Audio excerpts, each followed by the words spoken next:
So this video is essentially a Planet Eclipse Geo buyer's guide. There's a ton of geos. There's IV core geos, there's gamma core geos. There's a lot of guns out there, and I'm gonna explain what is the best value, which guns to look for, and what's the most relevant in the modern context. Now, other channels, they're not gonna be talking about the used market. They have sponsors they need to stroke, they gotta make them happy. But I'm telling you the information that the other guys don't want you to know. These geos are awesome, and they've always been awesome. So we're gonna analyze the used market, we're gonna look at the geo evolving throughout the years, and make a determination on what's the best geo for you. Across all the iterations of the geo, one thing remains the same. They are incredibly simple and incredibly reliable. The geo drivetrain is only 3 pieces. You have the prop shaft, you have the can, and you have the bolt itself. You can change out geo O-rings in 15 minutes, making leak solving super easy. A lot of other spool valve guns require you to baby them and a lot of maintenance and things fail. But the Geo has that Planet Eclipse reliability that's carried over from the Ego line. So if you want a low maintenance, low drama spool valve, look to a Geo. These guns are my favorite for a reason, and it all starts with the Geo 1. Before we get into this video, don't forget to subscribe. When this channel hits 20,000 subscribers, I'm going to be giving away a gun. And to be honest with you, it's probably going to be one of the geos that we're talking about today. So if you want to get your hands on a free geo, mash that sub button and let's get right into the news. Upon its release in 2009, I wasn't the biggest fan of the Geo 1, and even today, I'm still kinda iffy on him. My friend who was playing PSP Chicago, he didn't want his gun stolen in basically air travel, right? So he shipped me his Geo 1 because I was visiting my parents when PSP Chicago was going down. So I had a brand new Geo 1, and I took it and I drove out to the Siege, and I went to a team practice. And I'm like, this thing is kinda clanky. It's light, it's efficient, but it's just clanky. The shot quality wasn't great. So I locked that thing back up in my car, and I got my NXT shocker, and I balled the rest of the day with that. Now, in the modern context, the Geo 1 is still clanky, but what's really special about the Geo line is the upgrades work from Geo 1, Geo 2, and Geo 3. They all fit. They're all customizable, interchangeable. So if you get that IV core, we're gonna get there. We're gonna talk about the IV core upon its release. But what I'm saying is, you can put an IV core in a Geo 1 and turn that thing into a Geo 3.5. It is insane that the dimensions of the internals on the Geo remain the same throughout all those iterations.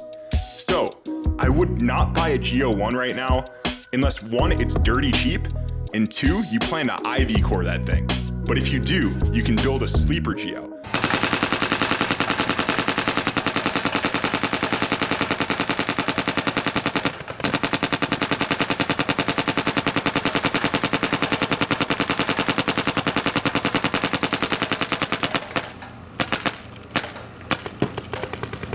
I want to talk about the beautiful, rare SL91. Now, the SL91 is so uncommon, there are only 10 of them out there in existence. 2 of them were sold to the public at a price of about $7,000. The SL91 is a bridge between the Geo 1 and the Geo 2. It was a canceled project because Eclipse put all their effort into the SL94, which was the SL Ego of that year. Now, I don't have any footage of this, so the footage I have is from C-Noddings, but just take a look at this thing, man. It is absolutely stunning. When the Geo 2 came out, a lot of players made the switch from the Egos to the Geos. The Geo 2 integrated the GST kit, which was an upgrade for the Geo 1 that made the gun shoot a lot smoother. Additionally, they put a spring in the bolt assembly, which again helped that shot quality. So the 2 was significantly less clanky and poppy than the 1. Other quality of life upgrades include a bigger and brighter screen, better barrel, better ASA. The 2 was a hit. I remember everybody was shooting the Geo 2s, and I wanted one so bad, but I just couldn't afford it. You know how I do things. I shoot old guns. I wanted a Geo 2, I just couldn't get my hands on one. Today, Geo 2 prices are kinda messed up. I see people trying to sell them for $375 to $400, and that's a terrible value. Don't jump on a Geo 2 that is price gouged. If you're gonna get a 2, and they shoot pretty good, the Geo 2 is still relevant today, but don't pay over $300. Like so many other Planet Eclipse guns, the Geo 2 had a mid-lifespan refresh. So there is a Geo 2.1. All you're getting with the 2.1 is the better pops ASA, same ASA you find on like an Ego 11 or a Geo 3, and you're also getting that angled reg collar, so your macro line comes straight from your ASA right into your reg. It's not right around the reg, it's not in the way, it just makes for a cleaner look. Geo 2.1 isn't a massive upgrade, but I just want to have a little blurb on it out there for you guys so you know what to look for. Just like it took Planet Eclipse 2 generations, the Ego 5 and the Ego 6, to nail down the Ego 7 with massive changes, it took Planet Eclipse again, the Geo 1 and the Geo 2, to absolutely knock the Geo 3 out of the park. The Geo 3 is a legendary gun, and everybody should get their hands on one. So this is where Planet Eclipse introduces the SFR, the Solenoid Flow Restrictor.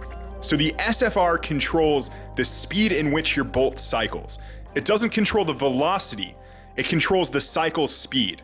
So if you're shooting a low rate of fire, like 10.5 for NXL, you can drop the SFR all the way to the bottom. You can bottom it out, as I like to say.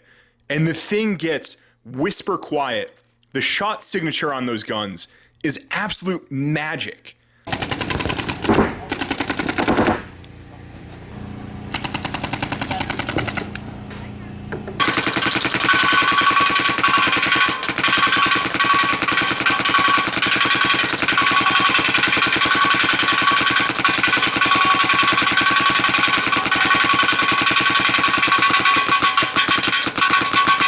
The Geo 3 had 2 model refreshes, the first being the 3.1. The 3.1 takes everything good about the Geo 3 and adds in the air transfer pipe from the LV1. That means there's no more macro line on the Geo 3.1. There are no other changes. A lot of people get confused that the 3.1 has an IV core. It does not. That didn't come in until the 3.5.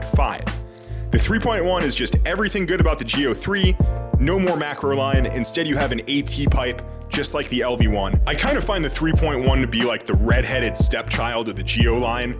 It's just such a small improvement over the 3. So if you're gonna go for it, get the 3 or wait until you upgrade into a 3.5. The 3.1 is just kind of in the middle, and I wouldn't jump on that unless you get a smoking deal, like, I don't know, 450, somewhere around there. With the introduction of the Geo 3.5, we have the advent of the IV core. The IV core is absolute magic for any Geo. Here's what it does. You're getting less kick, less sound signature, and about 1 to 2 more pods of efficiency. All you're doing is you're changing out the prop shaft, you're changing out the bolt, and boom, you have a magical shooting Geo. The IV core is so great, they brought it back for the Geo 4, and most players who you ask if they prefer an IV core or a gamma core, it's no question. The IV core has supreme shot quality, and in a marker, that's what you want. The Geo 3.5 also has quality of life upgrades over the 3. You're getting the AT pipe that was introduced in the 3.1, and you're also getting a quick release bolt latch, so you can just pop the bolt out with your fingers. That's special to the 3.5. The 3.5 is still in very high demand, and it's about a $500 to $600 gun, but compared to buying a brand new CS2 or a brand new, I don't know, Geo 4, the 3.5 is still a killer value. I'm also gonna take a minute to talk about the GSL. Boy, is this gun beautiful. The SL series, Eclipse always does something a little bit extra, but this time they went absolute ham on the milling. These things are works of art. It's really just such a beautiful gun to look at, and they're really expensive too. I want to say these are selling over $1,000, somewhere around the $1,300 price point to get yourself into the GSL, and it's worth every penny. So if you want to stunt, get that GSL. I got some GSL footage here. We're gonna roll it and just look at the milling on this thing, guys. It's beautiful.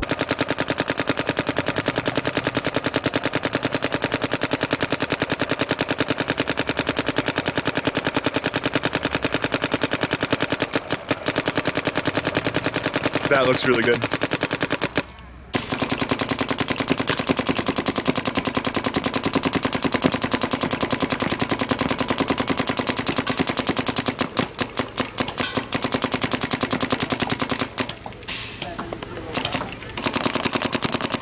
Semi-bell.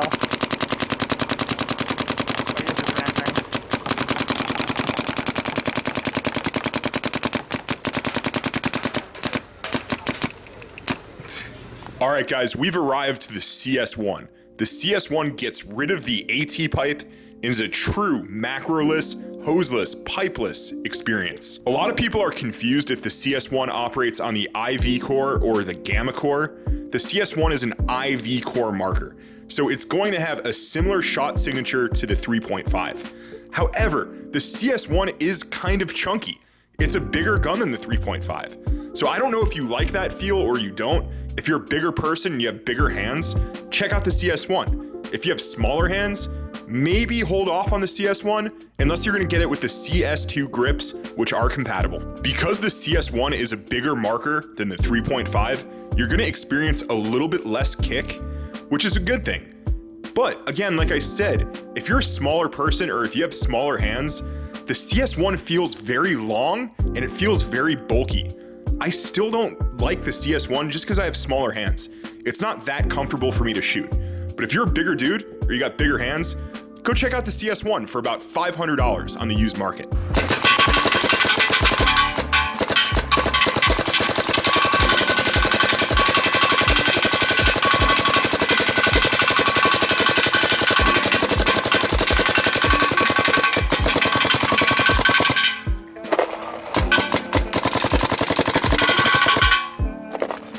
The Geo CS 1.5 is a mid-model refresh of the CS1.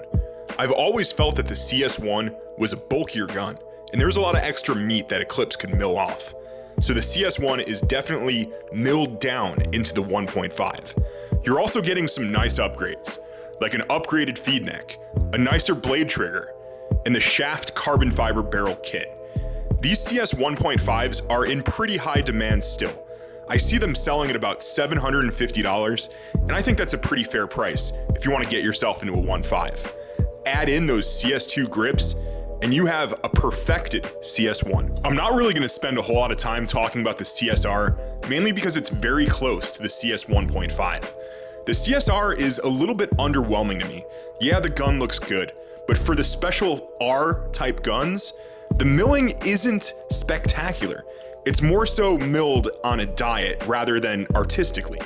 So CSR, it kind of is the Geo CS1 R-type, right? But it's just not that special. It has the same features as the 1.5. I don't even think it has the feed neck of the 1.5. So the CSR came out before the 1.5. It's just really an afterthought for me. I mean, if you can get your hands on one for a good price, something like $750, $800, sure. But other than that, it's kind of overpriced for what it is, and it's nowhere near as special as the GSL. We've finally arrived at the CS2. Now the CS2 is a smaller, lighter, thinner marker than all of the CS1 generation. I'm glad they made this change. The CS1s were just kinda chunky, kinda long, but the CS2 has perfect ergonomics. I am not gonna lie to you guys. The Gamma Core, I'm not the biggest fan of. It's a low-end operating system. The same Gamma Core you find in your $1,000+ CS2 is the same Gamma Core that's in your $300 eMech. Now, I've said it before, the Gamma Core kind of goes pop, pop, pop, pop, pop with every shot. But the IV Core goes, you know what I'm saying. The IV Core is smoother than the Gamma Core. However, the Gamma Core does have its advantages. The Gamma Core is reliable to the extreme. You can go an entire season, just ignore it, don't even lube it, and the thing will still shoot. There's no dwell, there's no SFR to mess with. The Gamma Core is for the simple man. If you want to play paintball, throw your marker in your gear bag, and it's gonna work next week guaranteed. Explore the Gamma Core. If you're more of a tuner, you care about your shot quality, you love hearing your gun shoot super smooth and airy, go for something with an IV core. However, the CS2 is a success. Lots of players adopt it. It still sells for $900 in the used market. That's a totally fine price for such a great piece of technology. However, the CS2s are just not for me, but they may be for you if you really don't want to deal with maintenance. Like so many other Eclipse guns, the CS2 has a mid-model year refresh called the CS2 Pro. You're getting aluminum all-metal barrels instead of the carbon fiber barrels. You're getting a different trigger option that you can swap to, and you're getting milling that's a little bit less detailed. They say it's so you can wipe down your gun if you get shot in the gun, or it could be a way to save money. For me, dudes, the CS2 Pro looks way too much like a 170. I personally wouldn't own one, but if you get your hands on one on the used market at a fair price, it's not a terrible gun. Overall, Eclipse does not make any bad guns. You can get something that's a little bit outdated and a little clanky, but it's not a bad gun. What's happened with the Geo is over time, the marker has adapted to the needs of tournament paintball. So back in the day, you needed to shoot 15 BPS. Having a smooth gun didn't matter. You needed efficiency, and you needed to roll that thing. In 2020, we're shooting 10.5 BPS. So higher ROF doesn't matter. The techs and the developers are focusing on getting the gun smooth. That brings us to the final Geo in this Geo retrospective. We're at the Geo 4. The Geo 4 is the best of both worlds of Geos. You have the shot quality from the IV core and the SFRs that are on the CS1, and you have the smaller, lighter body and the perfected ergonomics of the CS2. When I shot the Geo 4, I was blown away. It was the best shooting Geo I've ever gotten my hands on.